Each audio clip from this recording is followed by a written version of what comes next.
یقیناً یہ ایک خاتون کا نہیں بلکہ پوری انسانیت کا قتل ہے۔ ویڈیو کو آگے بڑھانے سے پہلے آپ کو بتاتی چلوں کہ آج کی ویڈیو آپ کے سامنے طفیل مکسی کے بلاگ کے ریفرنس سے پیش کی جا رہی ہے۔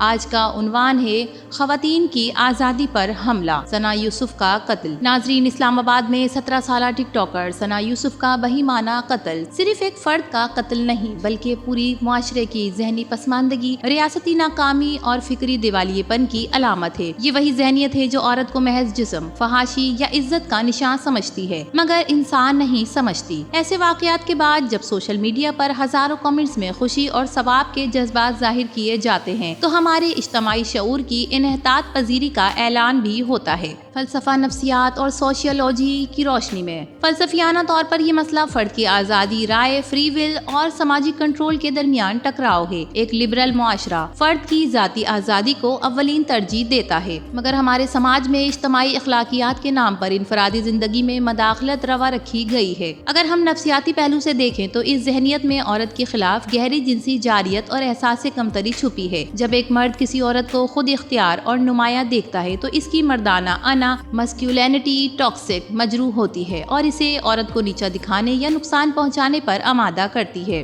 سوشیولوجی اور اینتھروپالوجی ہمیں بتاتے ہیں کہ یہ ذہنیت ہزاروں سال پرانے پدر شاہی نظام کی پیداوار ہے جہاں عورت کا کردار صرف خدمت اور خاموشی تک محدود رکھا گیا۔ جدید دنیا میں جہاں عورت ڈاکٹر، استاد، سیاستدان، آرٹسٹ یا ایک عام شہری کے طور پر اپنی پہچان بنا رہی ہے، ہمارے سماج میں وہی قدیم قبائلی غیرت اور مذہبی شدت پسندی آج بھی غالب ہے۔ اگر ہم ریاستی اور تعلیمی پالیسیوں کے کردار کو دیکھیں تو محض انفرادی مائنڈ سیٹ نہیں بلکہ ریاستی پالیسیوں کا نتیجہ ہے۔ پاکستان کی تعلیمی پالیسیاں نہ تو لبرل ہیں، نہ ہی جمہوری اور نہ ہی جدید دنیا کے اقدار سے ہم آہنگ۔ مدارس سے لے کر سرکاری اسکولوں تک عورت کو یا تو پردے میں رہنے کی تلقین کی جاتی ہے یا فحاشی کا استعارہ بنا کر پیش کیا جاتا ہے۔ میڈیا پر بھی ابھی وہی عزت اور غیرت کی گھٹیا بحثیں اور لبرل فکر کو مغربی ایجنڈا کہہ کر رد کیا جاتا ہے۔ جہادی سوچ، مذہبی جنون اور مردانہ غلبے کی یہ ملی جلی ذہنیت عورت کو صرف ایک قابو پانے کی چیز سمجھتی ہے، نہ کہ ایک آزاد انسان۔ حکومت، میڈیا، تعلیمی ادارے اور مذہبی حلقے سب ایک مائنڈ سیٹ کو پروان چڑھاتے آ رہے ہیں۔ اس واقعے کی مذمت اور اقدامات کے بارے میں بات کرتے ہیں۔ ناظرین، ہمیں اس ذہنیت کی کھل کر مذمت کرنی چاہیے۔ عورت اگر گلوکارہ ہے، اداکارہ ہے، ٹک ٹاکر ہے، صحافی ہے یا گھر کی ماں ہے، وہ ایک انسان ہے۔ اس کے لباس میں، پیشے یا طرز زندگی کی بنیاد پر اس کی جان لینا یا اسے گالیاں دینا ناقابل قبول ہے۔ اس کے بارے میں تجویز کردہ اقدامات کی اگر بات کریں تو ریاستی سطح پر خواتین کے حقوق کو آئینی طور پر تحفظ دینا اور اس پر سخت عمل درآمد کرانا، نصاب تعلیم میں جینڈر اسٹڈیز، انسانی حقوق اور فکری آزادی کے مضامین کو لازمی بنانا، سوشل میڈیا پر نفرت انگیز قتل کی ترغیب دینے والے کامنٹس پر قانونی کارروائی کی جائے، خواتین کے لیے کام کی جگہوں پر تحفظ اور مساوی مواقع کی یقین دہانی کرائی جائے۔ اس کے علاوہ علماء کرام اور میڈیا کو تربیت دے کر جدید فکر اور جمہوری اقدار کے مطابق عوامی گفتگو کی ترغیب دی جائے۔ اس کا نتیجہ یہ ہوگا کہ اگر ذہنیت کو نہ روکا گیا تو یہ معاشرہ عورتوں کے لیے ایک کھلا قید خانہ بن جائے گا۔ آزادی، تعلیم، ترقی اور تہذیب کا مطلب صرف مردوں کے لیے نہیں، خواتین کے لیے بھی ہے۔ جو قوم اپنی بیٹیوں کو سوشل میڈیا پر قتل کا جائز نشانہ سمجھتی ہیں، وہ صرف اخلاقی طور پر نہیں بلکہ تہذیبی اور فکری سطح پر بھی برباد ہو چکی ہیں۔ ناظرین، پانچوں انگلیاں برابر نہیں ہوتی۔ ٹک ٹاکر ساری خواتین بری نہیں ہوتی اور اگر بری ہیں بھی تو انہیں قانون اور قانونی ادارے کے حوالے کیا جائے، نہ کہ خود قانون اپنے ہاتھ میں لے کر انصاف کا کٹہرا بنا لیا جائے۔ امید کرتے ہیں یہ ویڈیو، نتائج اور اقدامات آپ کو پسند آئے ہوں گے۔ ویڈیو کے بارے میں آپ کا کیا خیال ہے کامنٹ سیکشن میں ضرور بتائیے گا۔ ویڈیو پسند آئے تو اسے لائک کیجیے، HITV کو سبسکرائب کیجیے۔ تو پھر ملیں گے کسی اور نئی ویڈیو کے ساتھ، تب تک کے لیے اللہ حافظ۔